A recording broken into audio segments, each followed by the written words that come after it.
안녕하세요. 예수의 비전 선교회 안희한 목사입니다. 교회를 개척하고 나서 25년 동안 한 번도 안식년을 가지지 못했어요. 성지 순례도 한 번도 가보지를 못했어요. 30살에 개척을 했고 지금 55세니까 25년 되었잖아요. 이제는 조금 쉼과 회복이 필요하다. 그래야 나머지 시간 달릴 수 있겠다 판단이 들어서 안식년을 가지게 되었습니다. 그런데요, 기분이 이상해요. 마음이 뭔가 좀 묘합니다. 마냥 좋을 줄 알았더니 그게 아닌 거예요. 주일에 진짜 온몸이 제가 녹초가 되거든요. 아침 8시에 가서 기도를 해요. 9시에 2부 예배를 드립니다. 2부 예배를 드린 다음에 새가족 만나거나 또 상담을 하거나 기도해 주거나 이런 걸 해요. 그리고 요게 마치자마자 다시 예배당에 올라갑니다. 그리고 기도를 해요. 그리고 11시에 3부 예배 설교를 합니다. 3부 예배 설교 마치고 다시 새가족을 만나는 일, 또 상담하는 일, 기도해 주는 일, 이거를 해요. 진짜 정신없이 지나갑니다. 그리고 밥 먹고 나면은요, 곧바로 내려와야 돼요. 왜? 오후 예배 시작하기 전에 또 1시간 정도 기도 시간 가져야 되잖아요. 그러니까 강다산에 올라서 기도를 해요. 그 다음에 오후 예배를 드립니다. 오후 예배가 한 2시간 정도, 더 길게는 2시간 반 정도 예배가 진행이 돼요. 우리 교회 예배, 오후 예배 뜨겁습니다. 성령의 불이 강력하게 임합니다. 하여튼 놀라운 은혜의 시간이 돼요. 자, 그렇게 하고 나서 이제 또다시 이런저런 일들을 이제 보는 거예요.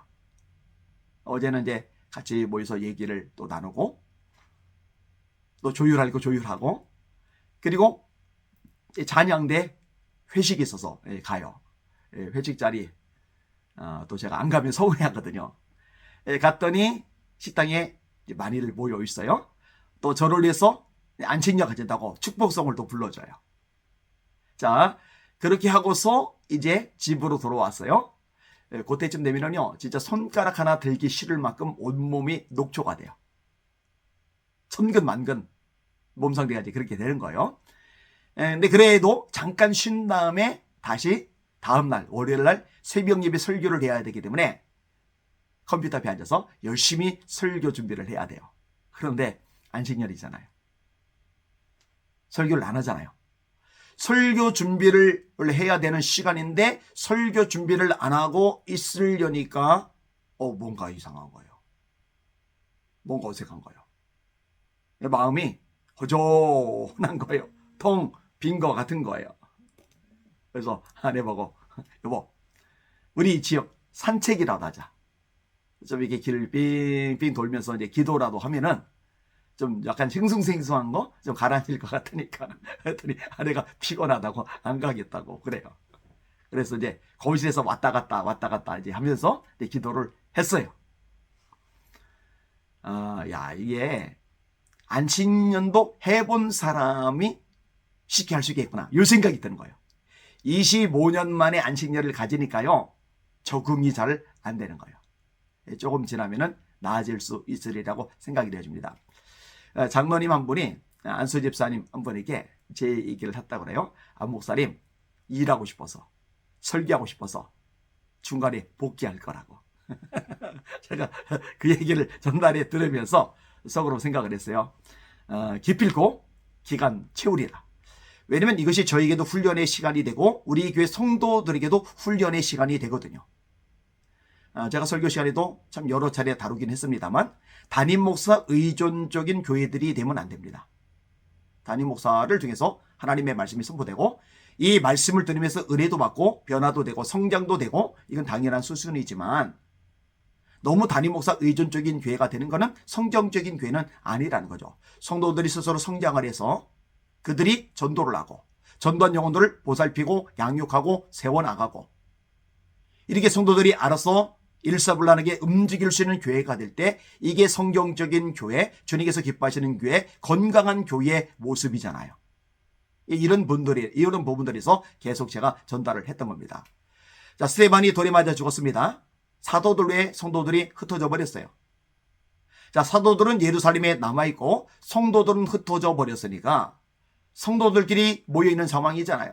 이때 우리 어떡하냐, 목회자도 없이 어떻게 신앙생활하냐, 이러지를 않아요. 이미 훈련이 잘 됐어요. 무장이 잘 되어 있어요.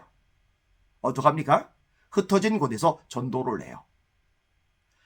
전도를 했더니 하나님이 역사하세요. 주의 손이 함께 하심에 허다한 무리가 믿고 죽게 더하더라. 그래서 안디옥 교회가 생겨나잖아요. 물론 목회자가 또 필요해요. 그래서 예루살렘 교회가 그 소식을 듣고 바나바를 보냅니다. 바나바가 바울을 데리고 와서 같이 목회를 합니다. 그리고 안디옥에서 그리스도인이라는 칭호를 처음 얻어요. 자, 목회자가 필요하지만 목회자의 전적으로 의존하는 교회는 아닌 거예요. 그런 성도는 아닌 거예요. 자, 빌립이 사마리아 지역에 갑니다. 열심히 복음을 전해요. 귀신들이 떠나갑니다. 중풍병자가 일어납니다. 성에 큰 기쁨이 있어요. 마법사 시몬이 따라다니면서 그 나타난 표적에 놀랍니다. 많은 사람들이 예수님을 믿게 되잖아요. 이게 멋진 모습이죠. 물론 거기도 이제 목회자가 필요해요. 그래서 베드로가 가죠. 요한이 가죠. 그리고 안수 기도할 때 성령께서 임하시잖아요. 자, 안디옥 교회. 아주 강력하게 부흥을 경험합니다.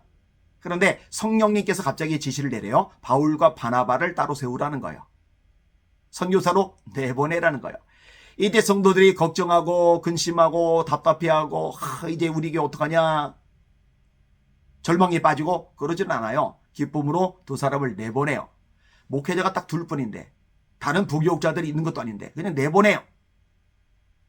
그러다가 안디옥 교회가 무너집니까? 아니죠. 안 무너지죠. 바울과 바나바는 나가서 선교하다가 돌아와서 다시 목회를 해요. 나중에 바울과 실라, 바나바와 마가 이 두 팀이 선교하러 나가죠. 그리고 나갔다가 돌아서 또다시 목회를 하고. 안디옥 교회 얼마나 멋진 교회입니까? 우리 교회도 이렇게 무장이 되어야 됩니다. 제가 6개월 정도가 아니라 몇 년간 성령의 감동하심에 의해서 선교지에 가서 사역을 한다. 하더라도 교회가 영향을 받지 않을 만큼 튼튼한 교회. 성도들이 알아서 전도하고 알아서 기도하고 알아서 양육하고 알아서 봉사하고 알아서 헌신하고 알아서 사명 감당하는 이런 교회. 이게 주님이 원하시는 성경적인 교회, 건강한 교회, 힘 있는 교회죠. 이런 교회가 되어야 할 것입니다. 안식년의 과정이 끝나고 나면은 저는 재충전이 될 거예요. 그리고 보고 듣고 경험하면 제가 성장을 해요. 제가 성장하는 것만큼 교회에 유익하죠. 왜냐? 성장하는 것만큼 메시지도 성장을 하게 되니까요. 그러니까 일만 하는 게 다가 아니에요. 성장을 교회를 가는 게 중요한 거예요. 또 성도들은 담임 목사 없이 열심히 사역하다가 이런 과정을 통해 또 성장하게 될 겁니다.